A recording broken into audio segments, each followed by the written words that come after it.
ओम शांति।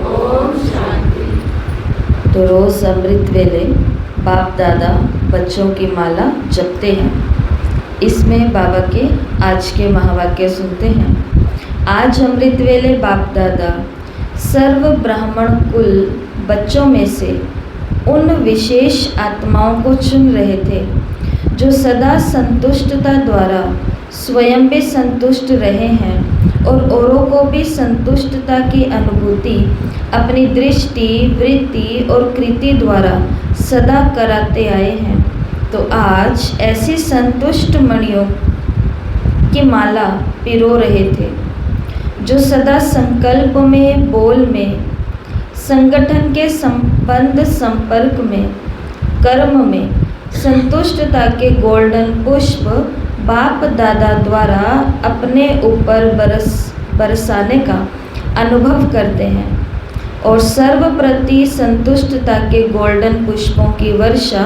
सदा करते रहते। ऐसी संतुष्ट आत्माएं चारों ओर में से कोई कोई नजर आई।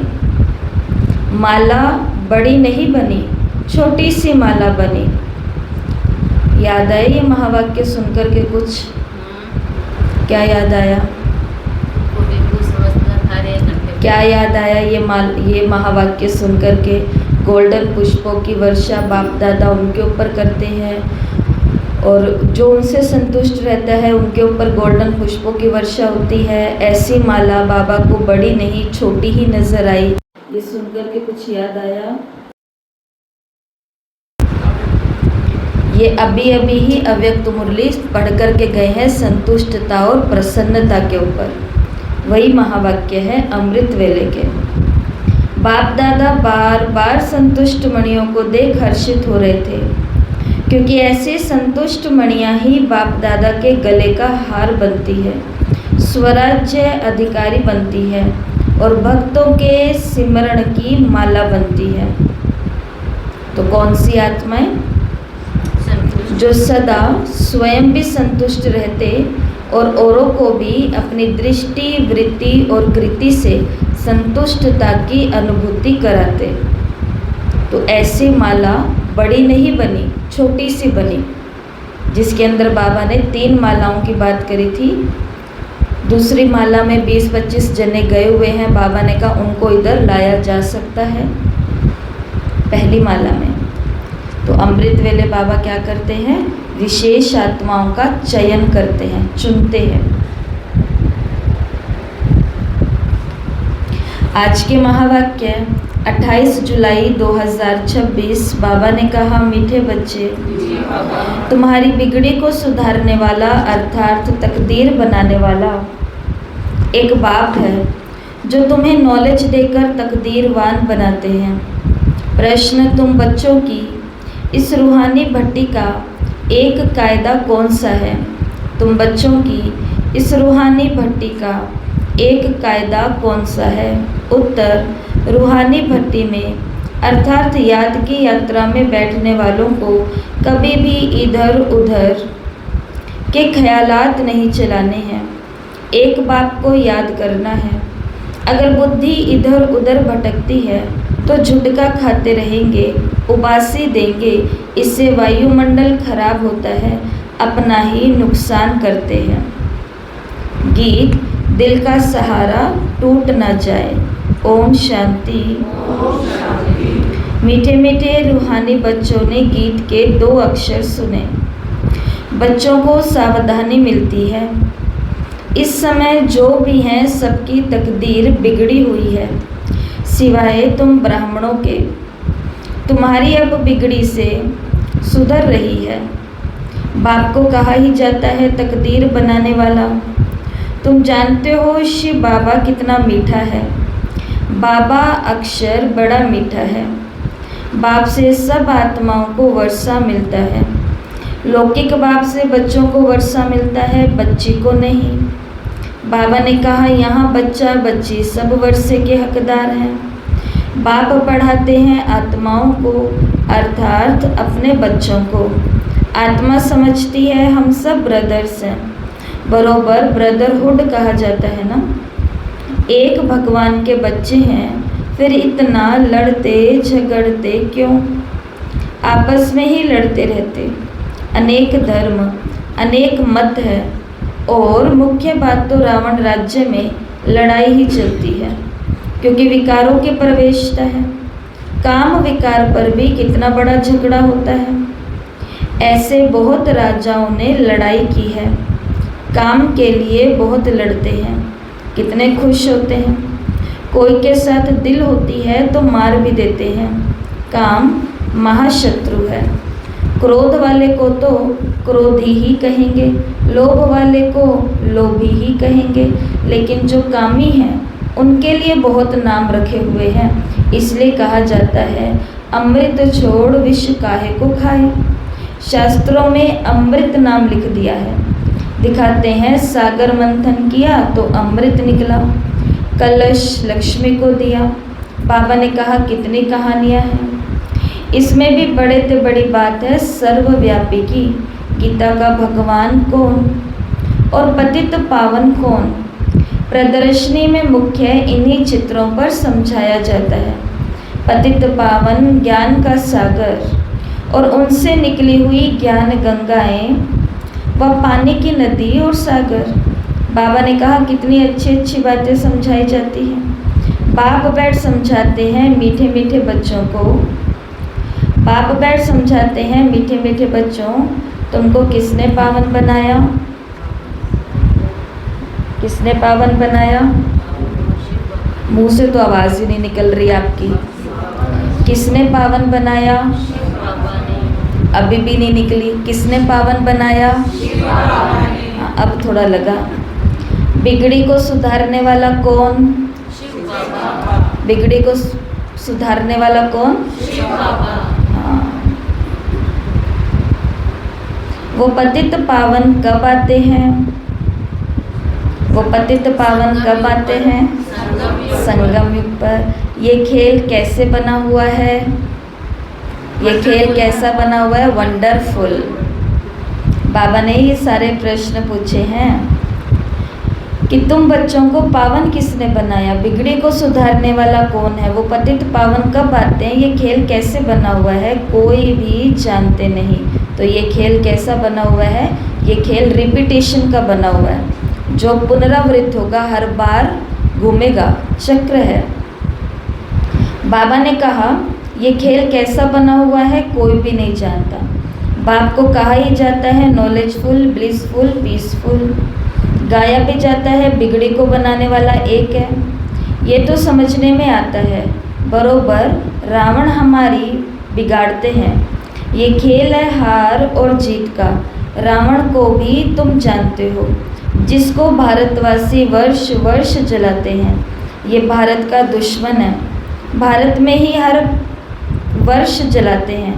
उनसे पूछो कब से जलाते आए हो, तो कहेंगे ये तो अनादि चलाता है, जब से सृष्टि शुरू हुई है। शास्त्रों में जो पढ़ा, बाबा ने कहा सत्य सत्य करते आते।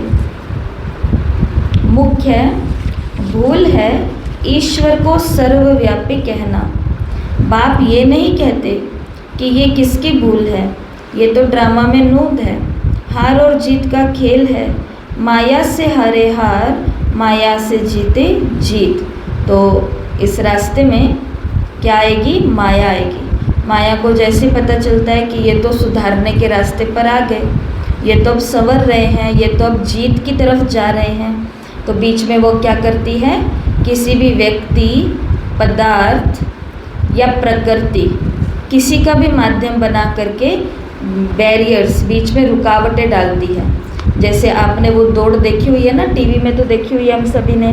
जिस एक तो होती है सीधी दौड़, जहाँ पर यहाँ से दौड़े और उस स्थान तक जो पहले पहुँच गया, उस रिबन को जिसने पहले ले लिया तो वो जीत जाएगा, है ना। एक और भी बहुत प्रकार की दौड़ें होती है। तो एक दौड़ होती है जिसके अंदर बीच बीच में क्या होते हैं? ऐसे ऐसे रुकावटें बनी हुई होती है, लकड़ी की या किसी भी चीज़ की। तो उसमें उसको भागना भी होता है और उसको जंप भी करना होता है, फिर भागना होता है, फिर कूदना भी होता है। और जो ये पुलिस बनते हैं, इनकी ट्रेनिंग के अंदर क्या होता है केवल वो कूदने वाली नहीं होती, कहीं पर वो जाली लगी होती है तो उसके अंदर से जाना होता है, कहीं पर वो चढ़ने वाला होता है तो उसके ऊपर से जाना होता है, कहीं पर वो कीचड़ वाला होता है तो उसके अंदर रेंगते रेंगते जाना होता है। ऐसे करते करते अपनी मंजिल तक पहुंचना होता है। तो अब हमारा भी क्या है, कौन सी वाली रेस है? सीधी सीधी दौड़ने वाली रेस नहीं है कि बीच में कुछ आएगा नहीं, बीच में खड्डा भी आएगा, बीच में कोई ऊंचाई की तरफ जा कर के फिर हमको करना पड़ेगा, कुछ तो होएगा। पर ये सब कुछ कौन लाती है? माया। और माया कौन है?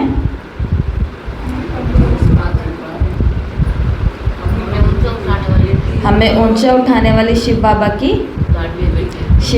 लाडली बेटी है। वही बताएगी कि हम कितना पानी में हैं, कितना धरती के ऊपर है, कितना धरती के नीचे, क्या हमारा पुरुषार्थ है। आज की अव्यक्तवाणी सुनोगे ना तो उसके अंदर एक बाबा ने बहुत सुंदर और पावरफुल पॉइंट कहा है कि केवल बोलते रहने से कुछ नहीं होगा। शक्तियों का कल होमवर्क दिया था ना, बाबा ने कहा केवल इसको जानने से, बोलते रहने से, कहने से कुछ नहीं होगा, इन्हें महसूस करोगे तो ये ज्ञान है, ये सुनने सुनाने से कुछ नहीं होने वाला। तो ये ज्ञान जो है ये वास्तव में जब हमको महसूस होने लग जाएगा तो सच में माया से हम जीत जाएंगे असली जीवन में, प्रैक्टिकल लाइफ में। तो ज्ञान और हमारी ज़िंदगी अलग अलग नहीं है। उन परीक्षाओं को पार करने के लिए ये मुरली आती है रोज की। बाबा ने कहा ये तो हार और जीत का खेल है, माया से हारे हार है और माया से जीते जीत है। माया से कैसे हार खाते हैं वो भी समझाया जाता है। पूरा आधा कल्प रावण राज्य चलता है, 1 सेकंड का भी फर्क नहीं हो सकता। राम राज्य की स्थापना और रावण राज्य का विनाश अपने समय पर एक्यूरेट चलते हैं। सतयुग में तो लंका होती नहीं, वो तो बुद्ध धर्म का खंड है। पढ़े लिखे की बुद्धि में रहता है, लंदन इस तरफ है, अमेरिका इस तरफ है। पढ़ाई से बुद्धि का ताला खुलता है, रोशनी आती है। इसको ज्ञान का तीसरा नेत्र कहा जाता है। बुढ़ियाँ बहुत बातें समझ न सके, इन्हों को एक मुख्य बात धारण करनी है जो ही अंत में काम आती है। मनुष्य शास्त्र आदि बहुत पढ़ते हैं, पिछाड़ी में फिर भी एक अक्षर ही कह देते हैं कि राम राम कहो। ऐसे नहीं कहते कि शास्त्र सुनाओ, वेद सुनाओ, पिछाड़ी में कहेंगे राम को याद करो। तो मूल सार क्या है? भगवान को याद रखना। जो जाते समय जिस चिंतन में रहते हैं अंत में वही याद आ जाता है। बाबा ने कहा भी विनाश तो सबका होना है। तुम जानते हो सब किसको याद करेंगे?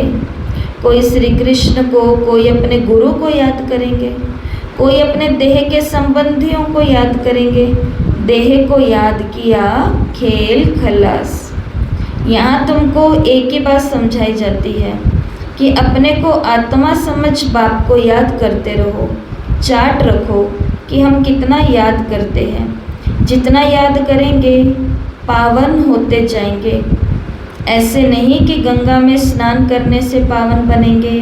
बाबा ने कहा आत्मा की बात है ना, आत्मा ही पतित और आत्मा ही पावन बनती है। बाप ने समझाया है आत्मा एक स्टार बिंदी है, भ्रिकुटी के बीच में रहती है। कहते हैं आत्मा स्टार अति सूक्ष्म है। तुम बच्चे ही इन बातों को समझ सकते हो। बाप कहते हैं मैं कल्प के संगम युगे आता हूँ। उन्होंने कल्प अक्षर छोड़ युगे युगे अक्षर लिख दिया है। तो मनुष्यों ने उल्टा समझ लिया। तो मनुष्य क्या समझते हैं? भगवान हर कल्प में आते हैं, भगवान हर युग में आते हैं। तो बाबा ने कहा हर युग में भी आऊँ। तो युग टोटल कितने? 4 ही हैं, सतयुग, त्रेता, द्वापर, कलयुग। तो मैं सिर्फ 4 ही बार अवतार लूँ, लेकिन उधर भी कितने अवतार बता दिए हैं?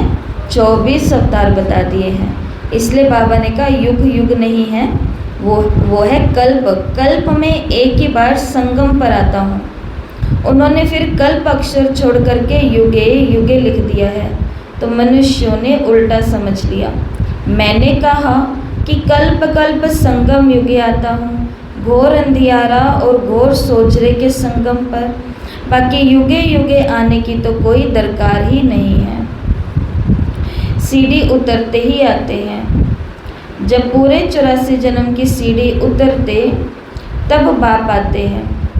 ये ज्ञान सारी दुनिया के लिए है। सन्यासी लोग तो कह देते हैं इन्हों के चित्र सब कल्पना है। बाबा ने कहा परंतु कल्पना की तो इसमें कोई बात नहीं है।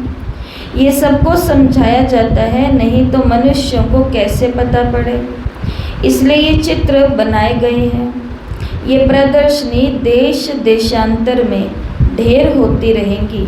बाप कहते हैं बहुत भारतवासी बच्चे हैं, है तो सब बच्चे ना, अनेक धर्मों का ये झाड़ है।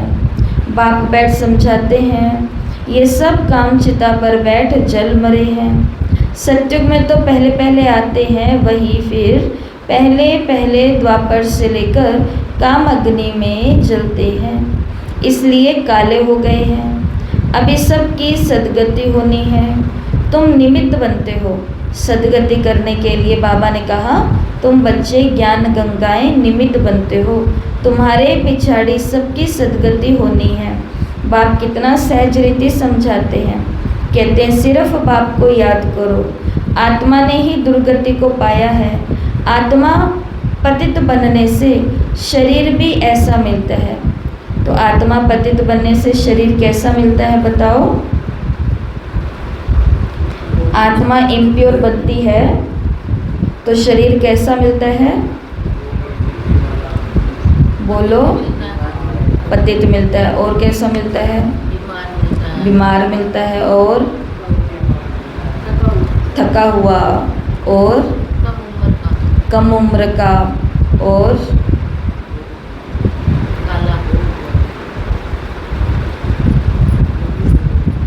सुना ही नहीं दे रहा। रोगी मिलता है। और आत्मा पतित बनी है तो शरीर कैसा मिलता है? उसके अंदर कोई भी कमी कमजोरी वाला। शिव बाबा ने कहा कि आत्मा पतित बनने से शरीर भी ऐसा मिलता है। तो अब जिनके शरीर में कोई रोग नहीं है, जो दिखने में भी सुंदर हैं, जो विकलांग भी नहीं है, मतलब सारे अंग भी उनके पास हैं, बीमारी भी उनको नहीं लगी है कोई, इसका मतलब उनकी आत्मा प्योर है। तो ये पूर्व जन्म के कर्मों की प्राप्ति है। कोई हॉस्पिटल बना के आए होंगे, किसी की बहुत अधिक सेवा करके आए होंगे, उन्होंने आशीर्वाद दिया हुआ है कि आपने हमारी बीमारी में सेवा करी तो आपको कोई भी बीमारी ना हो, भगवान भाई आपको सब बीमारियों से दूर रखे। देते हैं ना ऐसे आशीर्वाद, आज भी देते हैं। आप सुखी रहो, आपको कोई दिक्कत ना आए। ये तो अपने बोए हुए बीज हैं, उन बीजों को सिंचा गया है, पानी दिया गया है, संभाला गया है, मतलब बार बार ऐसे कर्म किए गए हैं कई जन्मों में, तो जाकर के उसका ये पुण्य प्रताप होता है कि हमें ऐसे शरीर या ऐसे परिवार या ऐसा धन संपदा या ये सब चीज़ें मिलती है। परंतु फिर भी बाबा कहते हैं कि आत्मा पतित बनने से शरीर ऐसा मिलता है। तो ये बाबा ने किसकी तुलना में कहा? इन सत्व प्रधान शरीरों की तुलना में यहाँ का शरीर कितना भी ब्यूटीफुल हो, कितना भी निरोगी हो, कितना भी स्वस्थ, या फिर एकदम जो कहते हैं ना कि जितनी शरीर की वेट होना चाहिए, जितना शरीर का आकार होना चाहिए, उसी हिसाब से सब एकदम परफेक्ट है। लेकिन इनके तुलना में इनके सदाकाल 25 साल रहता है, इधर कोई भरोसा ही नहीं। 25 साल बाद बीमार हो सकता है, 50 साल बाद हो नहीं सकते, होंगे ही। 30 साल की उम्र ही है जहाँ तक सब बहुत अच्छा है, उसके बाद शरीर कुछ करेगा। अब अपनी विल पावर बहुत तकड़ी और बहुत अच्छी और बहुत दुआएं हैं तो फिर इस शरीर को कैसा भी चलाओ। फिर तो 92, 93, 100 साल तक भी लोग रहते ही हैं अच्छे। आत्मा को पावन बनाने की युक्ति बाप बिल्कुल सहज बताते हैं। त्रिमूर्ति के चित्र में ब्रह्मा का चित्र देख मनुष्य हाय हाय मचा देते हैं। इनको ब्रह्मा क्यों कहते हो? ब्रह्मा तो सूक्ष्म वतनवासी देवता है, यहाँ कैसे आया? ये दादा तो नामी ग्रामी था, अखबारों में सब जगह पड़ा था। एक जोरी कहता है मैं श्री कृष्ण हूँ, हमको 16,108 रानियाँ चाहिए। बड़ा हंगामा मच गया भगाने का। अब एक एक के साथ माथा कौन मारे, इतने ढेर मनुष्य हैं। वही वाली कहानी है ना, याद है सभी को, कि माता ने अपने पति को खेत में जाने से पहले रोटी बांध के दी कि खा लेना वहाँ पर। वो खेती से वापस आया तो उसने वो पोटली उसको पकड़ा दी और उसने कहा कि ये खाया क्यों नहीं। तो पति ने क्या कहा कि जैसे ही खाने के लिए बैठा इसको खोला, ऊपर से तोता जा रहा था, पक्षी जा रहा था और उसने इसके ऊपर विष्ठा कर दी, इसलिए भाई मैंने तो खाया नहीं। इतने में उसका पनघट पर पानी भरने का टाइम आ गया, तो वो मटका और उठा करके पानी भरने जाने लगी। वहाँ पर उसको उसकी कुछ सखी सहेलियाँ मिल गई। अब मिल गई तो कोई तो बातें करनी ही है, तो उस दौर में उसने कौन सी बात छेड़ी कि आज तो इन्होंने खाना ही नहीं खाया। क्यों नहीं खाया बहन? तो फिर उसने बताया क्योंकि जैसे खाने के लिए बैठे तो वैसे ही पंछी ने ये विष्ठा कर दी। आगे से आगे बात गई तो किसी ने कहा फलाने ने खाना नहीं खाया क्योंकि तोता ही उसकी रोटी में आकर के गिर गया। आगे से आगे बात गई तो फिर ये बात हुई कि जैसे वो मुंह खोलता है तो उसके मुंह से तोते निकलते हैं। राजा तक ये बात कही कि हमारे नगर में एक ऐसा व्यक्ति रहता है, चमत्कारी व्यक्ति, जो जब मुंह खोलता है तो उसके मुंह से पक्षी निकलते हैं। तो राजा ने अपने दरबार में इनवाइट किया, दरबार में बुलाया और उससे बचने के लिए उस आदमी ने, उस किसान भाई ने क्या दिमाग लगाया, उसने राजा तक ये मैसेज पहुंचवा दिया लिखत में या जैसे भी करके कि जो भी मुंह से निकलते हुए पंछियों को देख लेगा उसकी वहीं पर ही मृत्यु हो जाएगी। इसलिए ना उसको बुलाया, ना कुछ देखा, ना भाला। बात क्या थी कि रोटी क्यों नहीं खाई, क्योंकि रोटी के अंदर गंद बढ़ गया इसलिए नहीं खाई। और बात कहाँ तक पहुँची, इसलिए यज्ञ की शुरुआत में कुछ चीज़ें होती कैसी थी, क्योंकि संस्था के अंदर, ओम मंडली के अंदर आने वाली लगभग माताएं बहनें थी, जैसे और सत्संगों में, कीर्तनों में, जगरातों में जाती हैं उसी हिसाब से। लेकिन वो बातें कैसे निकली, और कुछ शिव बाबा, सारा कमाल किसका है? शिव बाबा का। बोलता कौन था? बाबा। और समाचार में नाम किसका आता था? ब्रह्मा बाबा का। इसलिए बाबा ने कहा कि अखबार में भी डाल देते थे। और ये डालने वाले लोग कौन थे मालूम है आपको? जो अंदर कोई सफाई करने के लिए जाता था, कोई धोबी के रूप में जाता था, कोई प्रेस के रूप के लिए जाता था, जो किसी काम से अंदर जाते थे, अंदर वो काम करते थे और फिर बाहर निकलते थे। अंदर क्या चल रहा है उसको समझते तो नहीं थे, लेकिन जो देखते थे वो बाहर जा कर के बातें ये समाचार पत्र वालों को, मीडिया वालों को दे देते थे। ऐसा होता था। और तभी शायद यज्ञ के अंदर बाहर वालों को अंदर ला करके कुछ कराना मना कर दिया गया, तभी अंदर वाले सभी मिल करके अपना तन मन धन लगा करके सब कुछ करने लग गए होंगे। ऐसा हुआ होगा। तो बाबा ने कहा, बड़ा हंगामा मच गया था भगाने का। अब एक एक के साथ माथा कौन मारे, इतने ढेर मनुष्य हैं। आबू में भी कोई आते हैं तो उनको झट कहते हैं, अरे ब्रह्मा कुमारियों के पास जाते हो, वो तो जादू कर देती है, स्त्री पुरुष को भाई बहन बना देती है, लंबी चौड़ी बात बताकर माथा खराब कर देते हैं। बाप कहते हैं, तुम मुझे ज्ञान का सागर, वर्ल्ड ऑलमाइटी अथॉरिटी कहते हो। वर्ल्ड ऑलमाइटी अर्थात सर्वशक्तिमान, सब वेदों शास्त्रों आदि को जानने वाला। बड़े विद्वानों को भी अथॉरिटी कहते हैं, क्योंकि वो सब वेदों शास्त्रों आदि को जानने वाले होते हैं, पढ़ते हैं। फिर बनारस में जाकर के टाइटल लेते हैं, महोपाध्याय, श्री श्री, 108 सरस्वती, ये सब टाइटल्स वहाँ मिलते हैं। जो बहुत होशियार होते हैं उनको बड़ा टाइटल मिलता है। शास्त्रों में जनक के लिए भी लिखा हुआ है, उसको कहा कि सच्चा ब्रह्म ज्ञान कोई हमको सुनाए। अब ब्रह्म ज्ञान तो है नहीं, सारी बातें यहाँ की है, कहानी बड़ी बना दी। शंकर पार्वती की भी कहानी लिखी हुई है, कितनी कहानियाँ बैठ बनाई है। शंकर ने पार्वती को कथा सुनाई, वास्तव में था शिव, उन्होंने फिर शंकर पार्वती नाम दे दिया। भागवत आदि में ये सब इस समय की बातें हैं। फिर कहानी में बताते हैं उनको ख्याल आया राजा को ये जा कर के दूँ। बाप भी समझाते हैं राजाओं को जा कर के ज्ञान दो। तुम ही सूर्यवंशी थे, फिर चंद्रवंशी, वैश्यवंशी और शूद्रवंशी बने। तुम्हारी राजधानी ही चट हो गई है।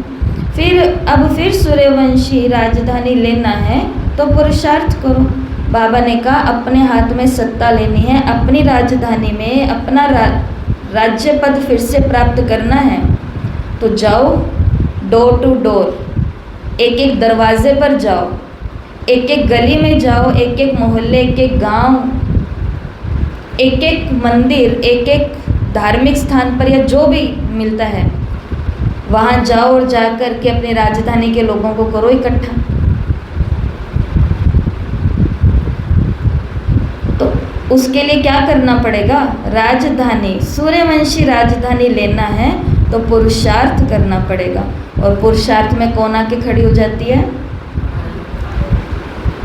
वो कहते कर लेंगे, हो जाएगा, वो कर तो रहे हैं, कोई बात नहीं, या फिर बीच में कुछ और बातें आ जाती हैं। राजयोग सिखाने वाला बाबा आया हुआ है। फिर आकर के बेहद का स्वराज्य लो। राजाओं के पास बहुत चिट्ठियाँ जाती हैं, फिर उनको मिलती थोड़ी है। उनके प्राइवेट सेक्रेटरी चिट्ठियाँ देखते हैं, कितनी चिट्ठियाँ फेंक देते हैं। कोई में ऐसी ज़रूरी बात होती है तो उनको दिखा देते हैं। कहते हैं अष्टावक्र ने जनक को सेकंड में जीवन मुक्ति का साक्षात्कार कराया। ये भी अब है। अब आप कितना अच्छी रीति से बैठ तुमको समझाते हैं। जो समझने वाले नहीं हैं वो यहाँ वहाँ देखते रहेंगे। बाबा तो झट समझ जाते हैं कि इनकी बुद्धि में कुछ नहीं बैठता। बाबा चारों तरफ देखते भी हैं, सभी अच्छी तरह से सुनते हैं। इनकी बुद्धि कहाँ भटकती तो नहीं है, उबासी देते रहते हैं। ज्ञान बुद्धि में नहीं बैठता तो झुटके खाते रहते हैं, नुकसान हो जाता है। तो सुनाने वाले की नज़र सब पर होती है, उसको पता है किसका ध्यान इधर उधर है, कौन सुस्ती में है, किसकी बुद्धि भटक रही है, कौन उबासी और झुटके ले रहा है, अपना नुकसान होता है। कराची में इन बच्चों की भट्टी थी। कोई झुटका खाता था, ध्यान से सुन लेना आप सभी, कोई झुटका खाता था तो उसको झट बाहर निकाल दिया जाता था। ऐसे नियम थे। और अभी बहनें कुछ कहती है तो क्या कहते हैं? बाबा तो प्यार का सागर है। बाबा तो कहते हैं शांति से रहो, प्यार से रहो। हमारा बाबा बहुत प्यारा है। और ये दीदी यहाँ देखो कैसे करती हैं। तो सुनो बाबा क्या करते थे। दीदियाँ क्लास से बाहर तो नहीं निकालती ना। बाहर एक बहन को बाबा बिठा के रखते थे कराची में। जो सफ़ेद कपड़े में नहीं आएगा उसको अंदर मुरली में नहीं बैठने देना। ये कौन से आंखें खोल के बैठो मेरी प्यारी प्यारी माताओं, बताओ।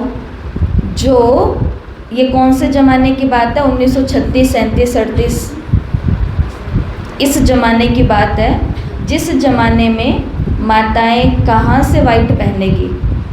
और उस ज़माने में बाबा ने सबके लिए क्या रूल था? बाहर एक बैठी रहती थी माता और उसको कहा हुआ था कि जो भी रंगीन कपड़े में आएगा उसको अंदर नहीं आने देना। विधवा कोई आएगी मैले कपड़ों में, क्योंकि उनको तो देते नहीं था और दूसरा कपड़ा, उसको अंदर नहीं आने देना।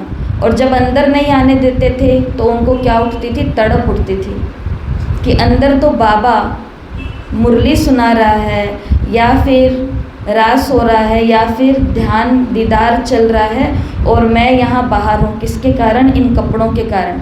तो फिर वो लोग क्या करती थी? युक्तियाँ, इसे कहते हैं युक्तियाँ। झोले के अंदर अपनी वाइट ड्रेस साथ लेके आती थी। घर से तो आ नहीं सकती थी वाइट ड्रेस में, तो साफ कपड़ों में, तो झोले के अंदर ड्रेस लेके आती थी। बाहर से कमरे के अंदर जा कर के कपड़े बदलती थी और फिर वो बहन जो उसको क्लास के अंदर एंट्री देती थी और वो आके बैठती थी। ऐसे होता था। उसके लिए फिर और कोई इंतजाम करना, कुछ तो उन्होंने किया होगा। उन्होंने तो बड़ी मारे खाए। अभी तो घर वाले कहते ही नहीं हैं कि तुमको रंगीन नहीं पहनने, तुमको सफ़ेद नहीं पहनने, तुमको ये नहीं पहनने। जिनको कहते थे वो खुद कहते हैं भाई तुम माउंट आबू जा रहे हो, यहाँ वहाँ जा रहे हो, ये लो पैसे ले लो, तुम्हारी ड्रेसेस सिलवा लो जो तुम्हें सिलवानी है। तो वो बाकी फिर वो हमने ये जो गीत गाए हैं कि तेरे लिए मैं ये कर दूंगा, तेरे लिए मैं ये कर दूंगा, क्या कर दूंगा। एक यूनिफॉर्म तो हमसे पहन के बैठा नहीं जाता। देख लो, यहीं पर ही देख सकते हैं कौन है जो फुल यूनिफॉर्म में बैठा है। 2 भाई हैं और तो मुझे कोई नहीं दिख रहा यहाँ पे। ममता बहन है 3 है, हरी माता जी है 4 है। देख लो, अब बताओ किस किस के घर वाले लाठी लेकर के खड़े हैं कि सफ़ेद कपड़े नहीं पहने। बताओ किसके घर वालों ने रोका हुआ है, बताओ। सुबह सुबह कौन है बाहर देखने वाला? हमें कोई नहीं है। और देखेंगे तो कितने दिन बोलेंगे 1 2 3 4 5 से, फिर उनको पता है ये को तो नहीं मानने वाले। सारा कहाँ का खेल है? अपने मन का, दूसरे का कुछ नहीं। ये देख लो, इनको किसी ने नहीं मना किया, लेकिन फिर भी रंगीन कपड़े पहन के बैठे हैं। कारण बताओ, कारण तो बताओ, कुछ तो धोने में है। तो संगम युग टप जाएगा, सतयुग में लेकर के जाएंगे। वो ये कपड़े वहाँ नहीं चलने वाले हैं। और ये मत सोचना कि 360 दिन हम यहाँ क्लास में रंगीन कपड़े पहन के आएँ और 5 दिन मधुबन में जाएं और सफ़ेद फरिश्ता बन जाएं। किसको दिखाने के लिए? वो भी उसी को हक है जो यहाँ पर वो चीज़ें करता है, ऐसा मुझे लगता है। ये मेरा खुद का दिमाग है, खुद का चिंतन है। तो ये सोचने की बातें हैं, पर बार बार कहते हैं तो खुद बुरे बन जाते हैं। इसलिए सबको बुद्धि मिली है, सबको दिमाग मिला है, सब अपने विवेक से काम कर सकते हैं। पर ना करें तो उसको फिर साक्षी होकर के देखना ही पड़ता है। सोचो, अभी अभी अचानक से कोई वीआईपी आ जाए और कल हम उनसे मिल के आए हैं और उन्होंने पूछा है कि आपके यहाँ राजयोग की क्लास कितने बजे होती है, और हम बोल के आए हैं कि इतने बजे होती है, और वो यहाँ पर अचानक से पहुँच जाए बड़े अधिकारी कुछ देखने के लिए, तो फिर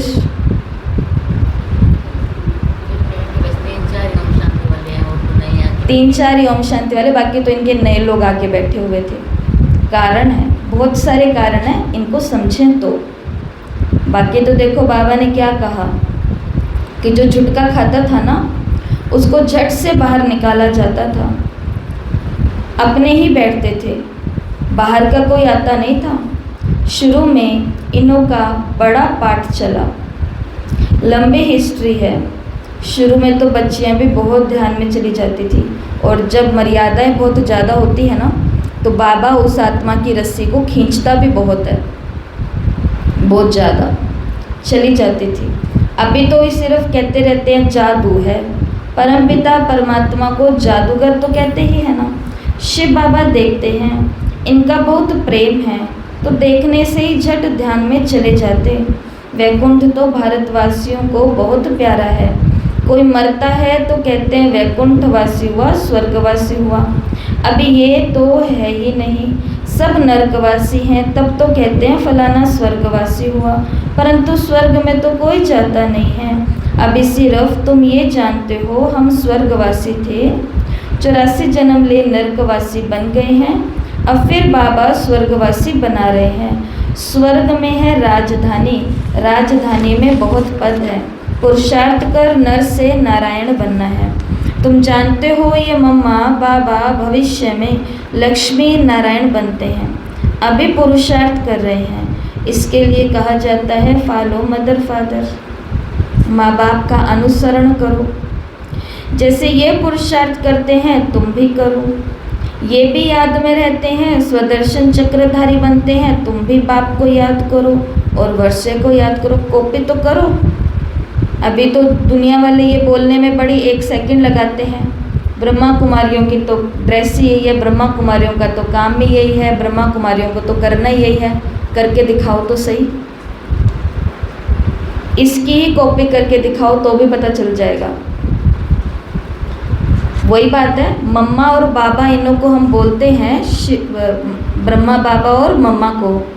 तो बाबा कह रहे हैं कि इनकी तरह फिर स्वदर्शन चक्रधारी भी बनो। और बातों में चक्री नहीं लगानी, याद में चक्कर घुमाओ। वर्षे को याद करो, बाबा को याद करो, इनके जैसा त्रिकालदर्शी बनो। तो इस बात में हमें क्या करना है, मम्मा बाबा को कॉपी करना है। तुमको इस सारे चक्र का ज्ञान है, इसमें तत्पर रहो, औरों को भी समझाते रहो। इस सर्विस में ही लगे रहेंगे तो और कोई धंधा आदि याद नहीं पड़ेगा। ये नहीं सोचें कि कुछ याद पड़ेगा नहीं पड़ेगा। बाबा ने कहा वो दुनिया ऐसे चलती रहेगी, उधर के ताम झाम कोई हमारे रुकने से कम नहीं होने वाले। एक दिन हम मुरली में नहीं आए और सोचे मेरी तबीयत ठीक हो जाएगी, कौन है ऐसा जिसकी तबीयत ठीक हो जाए? तबीयत तो ऐसी रहेगी, पर इसके पीछे हम अपनी प्राप्ति को नहीं छोड़ेंगे। बातें ऐसी रहेंगी, उसके पीछे सेवाओं को नहीं छोड़ेंगे।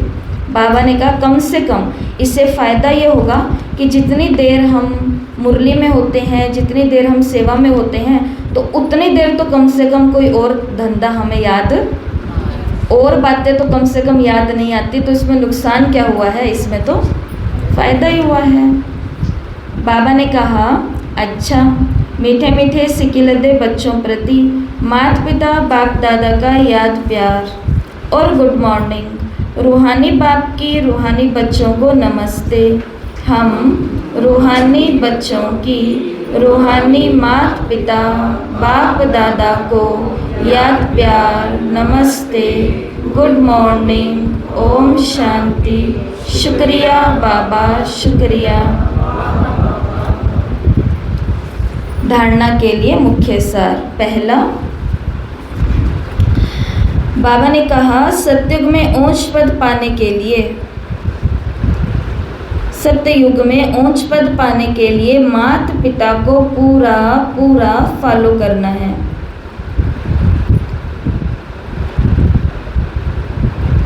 उनके समान पुरुषार्थ करना है। सेवा में तत्पर रहना है।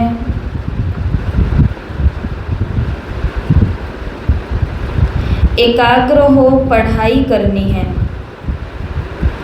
एकाग्र हो पढ़ाई करने। बाबा ने कहा ना पढ़ाई के समय इधर उधर नहीं देखना, उबासी नहीं लेनी, झुटका नहीं खाना। और अगर आ जाए तो अब उबासी के ऊपर तो कोई कंट्रोल नहीं है, वो तो आ जाए तो क्या करेंगे, तो पूरा मुंह नहीं खोल लेना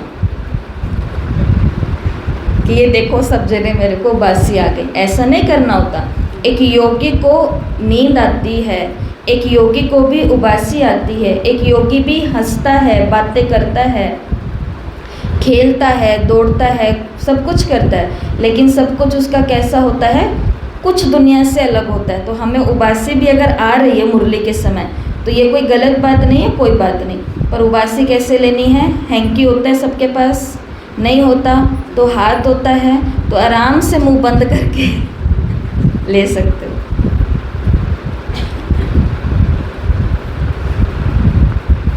तो बाबा ने कहा और सेवा में भी तत्पर रहना है। दूसरा, याद का सच्चा सच्चा चार्ट रखना है।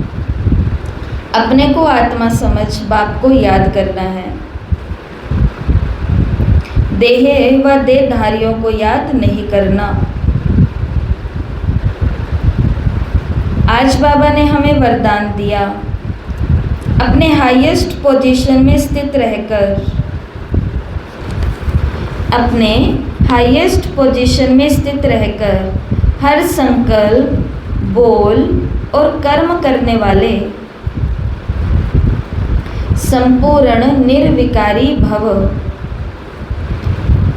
अपने हाईएस्ट पोजीशन में स्थित रहकर हर संकल्प को और कर्म करने वाले संपूर्ण निर्विकारी भव। बाबा ने कहा संपूर्ण निर्विकारी अर्थात किसी भी परसेंट में कोई भी विकार अपनी तरफ आकर्षण ना जाए, कभी उसके वशीभूत ना हो। हाईएस्ट पोजीशन वाली आत्माएं कोई साधारण संकल्प भी नहीं कर सकती। तो जब कोई भी संकल्प या कर्म करते हो तो चेक करो, ठीक है, ये आज का पुरुषार्थ है पूरे दिन का।